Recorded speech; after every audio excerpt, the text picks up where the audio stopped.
Time with रूपामध्ये सगळ्यांचं स्वागत करते। पातळ पोह्यांचा चिवडा आज आपण बनवणार आहोत। पातळ पोहे आणलेत मी आणि ते आपण उन्हामध्ये चांगले वाळवून घ्यायचे आहेत। एक तासभर तरी उन्हामध्ये ठेवायचे आहेत आपल्याला, मस्त कुरकुरीत होतात ते।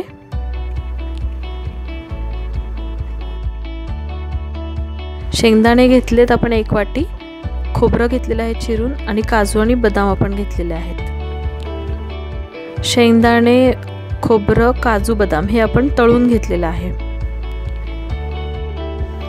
थोडा अजून कुरकुरीतपणा येण्यासाठी पॅन गरम करून घेतलेला आहे। त्याच्यामध्ये आपण पोहे घेऊन अगदी एखाद मिनिटासाठी अलगद हाताने आपण ते गरम करून घेणार आहोत। जास्त गरम नाही करायचं आपल्याला आणि तुटायलाही नको, एकदम अलगद हाताने आपण ते हलवून घ्यायचे।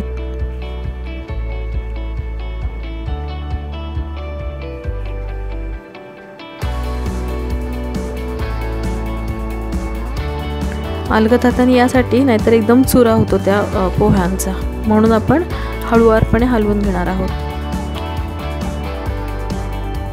थोडेफार आपले गरम झाले की आपण गॅस बंद करणार आहोत आणि साईडला काढून घ्यायचे।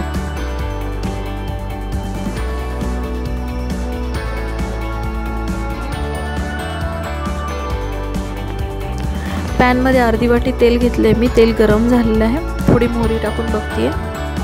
तेल तापलेलं आहे आपलं। आता 1 चमचा मोहरी, 1 चमचा जिरं आणि थोडंसं हिंग आपण याच्यामध्ये घालणार आहोत। चांगलं तडतडलं पाहिजे जिरं मोहरी। यानंतर लगेचच आपण कढीपत्त्याची काही पानं हाताने तोडून घेतलेली आहेत, थोडी बारीक केली आहेत, म्हणजे ती छान टेस्ट येते त्याची। ती आपण ह्याच्यामध्ये घालणार आहोत।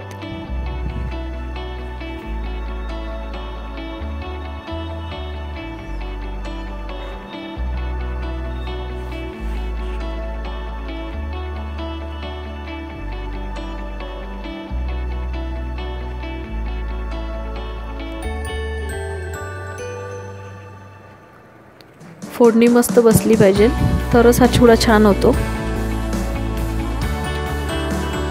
8 ते 9 मिरच्या मी बारीक चिरून घेतलेल्या आहेत। तुमच्या आवडीनुसार तुम्ही कमी जास्त करू शकता। मिरच्या मस्त फ्राय करून घ्यायच्या आहेत।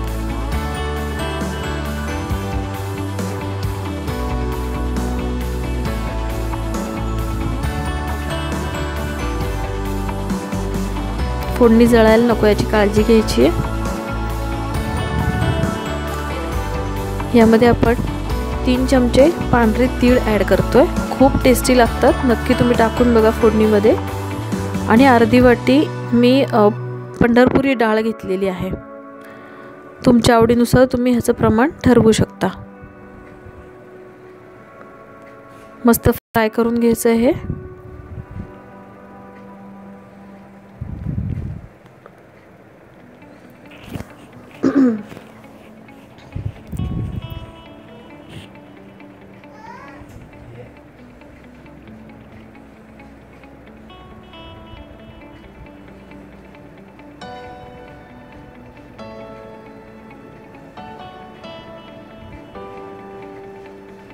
तीळ वगैरे मस्त फ्राय झालेत, तुम्ही पाहू शकता तेलामध्ये।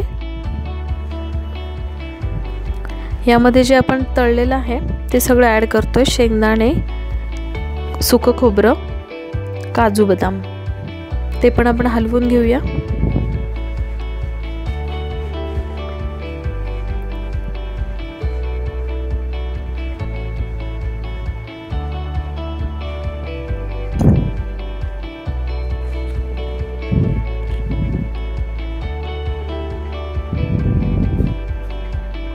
फोडणी एकदम छान झाली आपली, मस्त सुगंध सुटलेला आहे।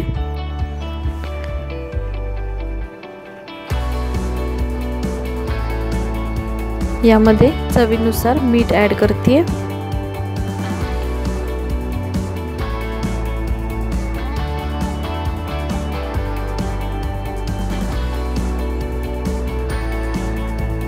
तेलातच मीठ टाकले जेणेकरून सगळ्या चिवड्याला बरोबर ते मीठ लागलं जातं।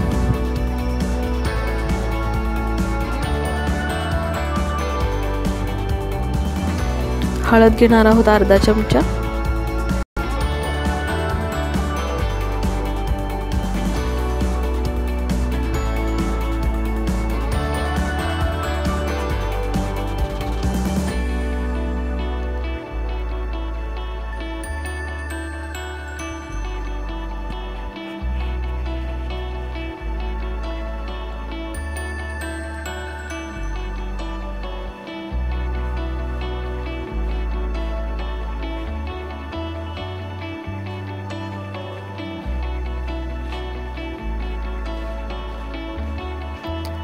चार चमचे मी पिठी साखर घालते याच्यामध्ये।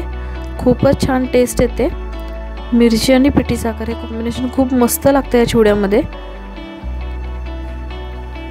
आपण आता हलवून घेतोय, अजून मस्त मिक्स करतोय आपण।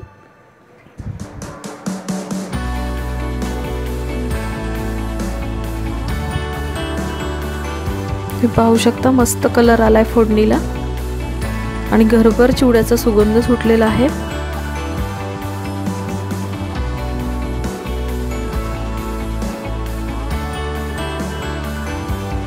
आता आपण यामध्ये पोहे ॲड करतोय, जे आपण फ्राय करून बाजूला ठेवले होते गरम करून थोडेसे, ते आपण ह्याच्यामध्ये ॲड करून अर्धेच ॲड करते पहिले आणि मग हलवून घेते आणि मग परत आपण जे उरलेले आहेत पोहे ते घेणार आहोत आणि अलगद हाताने आपल्याला हलवायचे, घाई नाही करायची, नाही तर पोहे तुटतात आणि मग चुराचुरा होतो, कारण ते अगोदरच कुरकुरीत झालेले। अलगद हाताने हलवून घ्यायचे मस्त। भांड हातात घेऊन पण तुम्ही हलवून घेऊ शकता, कोणत्याही पद्धतीने हलवलं तरी चालेल। चिवड्याला मस्त पोह्यांना मस्त मसाला लागला पाहिजे। थोडं सावकाशीने करायचं हे काम, नाहीतर मग ते चुरा होतो। आपला चिवडा आता तयार झालेला आहे, व्यवस्थित फक्त हलवून घेऊया। उरलेले पोहे मी ॲड केले। 1 किलोचा आपला चिवडा हा तयार झालेला आहे।